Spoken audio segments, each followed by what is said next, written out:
So we're back in the 1 Series today installing my removable handbrake. But of course I can't start install without first getting a cold start. And now we wait for it to get louder and louder and louder and louder. I can't hear it anymore. So first things first, gotta take out the whole center console. And it is apart now, so now it cuts down to the fun part. Gotta take out some insulation. So I already cut some of this the last time, so that's gone. I got the instructions to read. I got my old pair of scissors here, and I'm honestly just gonna follow this line first, make sure not to cut any of the wires underneath, and then I'll make sure to see if that's where I should have cut. If not, I'll cut some more.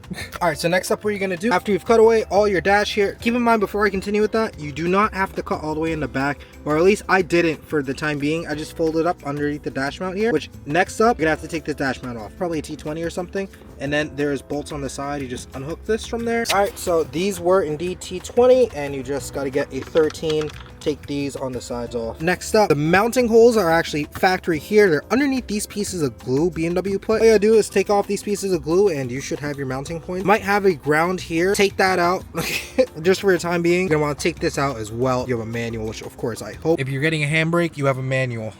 Forgot to add one more thing. There is another hole right here under glue. Take that one out too, but as you see, those ready out. Next up, you're gonna take your plate and make sure you take off this nut here. Make sure you also cut out enough to slide this underneath the carpet over here, and make sure you put in this threaded insert inside where you took out the automatic transmission cable plug. I'm doing the left-hand drive left position, so it's gonna be bolted to here. Sorry for the bell in the background, it just started, but I found my position where I'm gonna put it. This will be right around here, which is honestly pretty good. Now we gotta take this all out, attach this to this, and then put it back in. So if you guys are like me and you have extra short-term, non-essential memory loss, take a picture of where you put your handbrake, because I know I'm gonna be like, oh, I put it here. It's gonna be in the completely wrong place. Pump comes out, and buddy, come on, come out. There we go. All right, you have your bag full of hardware. They've been so nice and gracious to give us the nut, the washer, and the screw, or the bolt, all in one thing. Unscrew it, and it screws from underneath. Pause. So you have your plate, your pump here, or be so real. There's no way I just lost this bolt. Yeah, this is what I'm saying. Extra short-term, non-essential memory loss. I'm using the completely wrong bit for this, but it's what I have. It will continue spinning, but I'm glad they do this, because you could technically do it while it's in the car. No, you can't. Next up, so you see it's in the hole here. You put the washer on the top, and you're just gonna snug down the nut. Yeah, I'll do this 4 more times. But also, I'll go over to the next step in a second. You'll see it. I think it's a 10. We're gonna guess. It is indeed a 10. How are y'all doing today?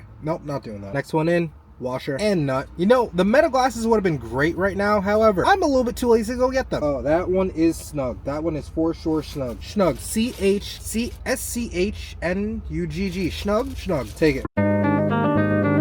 Something's got a gnarly idle behind me. I don't know what it is. I refuse to believe that was an NJ Transit bus. That is public transport that's idling like that. That's wild. Now the plate is one and the same with the pump. Also, I'll explain this in a little bit. I'm gonna leave my center console off because I have to go get some brake lines and I have to get access to these 2 holes here. And that has been how you install your hideaway handbrake. Stock console, technically. Take off this cover here. Grab your shaft out of, don't worry about it. You got a handbrake. Tell me it's not the coolest thing ever though.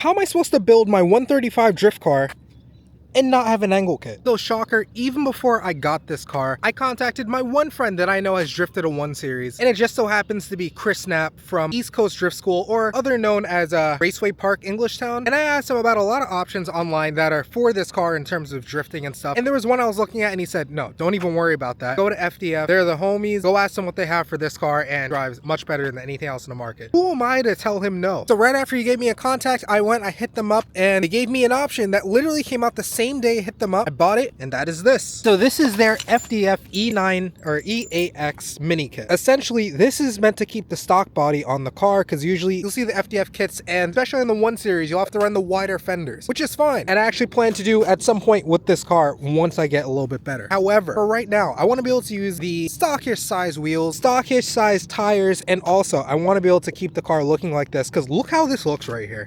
So they gave me the option. I bought this, and this is literally a bolt-on affair. Requires no cutting, maybe a little bit of grinding just to clear in some things, but other than that, literally no cutting for the car, and is going to make it so much easier for me to hold drifts, because what's a drift car without an angle kit? And of course, they sent me a little thing to rep their brand as well, which, you know, I had to put as a keychain. They gave me a jet tag on here, so I'm officially part of the FDF club, and you can't tell me any differently. I'm going to install these things on the car. Not much is going on, so I can spend a lot of time with the car buttoning buttoning up, and then hit up my boy Chris Naps. I'm ready to take this car on the track. So you just bought your car from Florida and you found out that your one headlight looks like it's the best thing in the world and the other one looks like it skipped dentist appointments for the past 15 years. How exactly do you fix that? Well, after some brief research on ChatGPT, told me to buy some Turtle Wax Speed Blend Restorer for your headlights. So this stuff is essentially going to get this side looking like that side, and today I'm going to show you how to use it because this is also my first time using this, and honestly, we're learning together. So of course, off the bat, we have the compound, the sander, and we have the ceramic wipe. So from what I understand, after you sand all this down and you get it back clear, you have to put ceramic wipes on it because this thing will no longer have a UV protection. All right, so if you guys care about your paint at all in your car, I would highly recommend to tape off the areas that you're going to be hitting with just so you don't sand them down. And I'm only hitting the hard edge. First thing you want to do, according to the instructions, is take the product, spread it on a small cotton cloth, and then spread evenly with moderate pressure for about 30 seconds. Put a decent amount on here. I don't know what a decent amount is. I'm not a detailer. That's why I pay people to do this usually.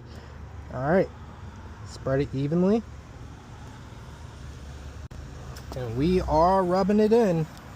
This is a moderate amount of pressure. And I don't know if you could see it, but I could see it. My glasses are polarized. So this is supposed to be a stage type thing. So of course, after you wipe it down with the compound and you buff it with the cloth, if it's still not up to your standards, which it is noticeably better, but it's not as clear as I think it could be. Here we go to the second step. You gotta use tap water to wet the headlight, and sanding pad, use finger pressure on the green pad number 1. I'm gonna wet the headlight. I know my detailer is gonna be horribly upset at me using this, but you know what? Man's gotta do what a man's gotta do. Rub side to side over dull or damaged areas for 30 seconds while keeping the pad and surface wet with water. You then wanna take your compound and then reapply it to the headlight.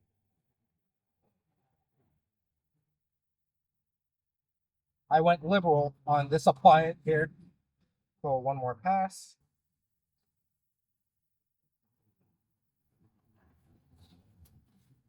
Then of course, you want to take the dry part of your cloth, flip it over, and buff it over.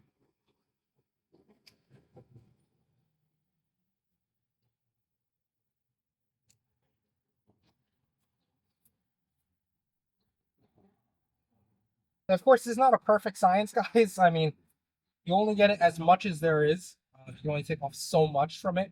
So repeat the steps if you have to. But as you see from before, it is already definitely looking better than last time. I'm gonna hit it a couple more times and then see what it looks like. I opened my hood in order to get the top of the headlight there, but as you see, it's looking a lot better now. Here, where this comes in along with the glove. All right, so this is where you start applying the ceramic. Make sure you're wearing gloves for this because you really might not want this on your hands. Apply it uniformly, make sure. A whole lot better, I mean, than before. Before was completely yellow. Now we gotta let that cure over the next 24 hours. Be sure I messed up the ceramic coating, but can always start over. Drift car, once again. And that is how to improperly DIY your own headlight cleaning on your own car. That is the Turtles kit.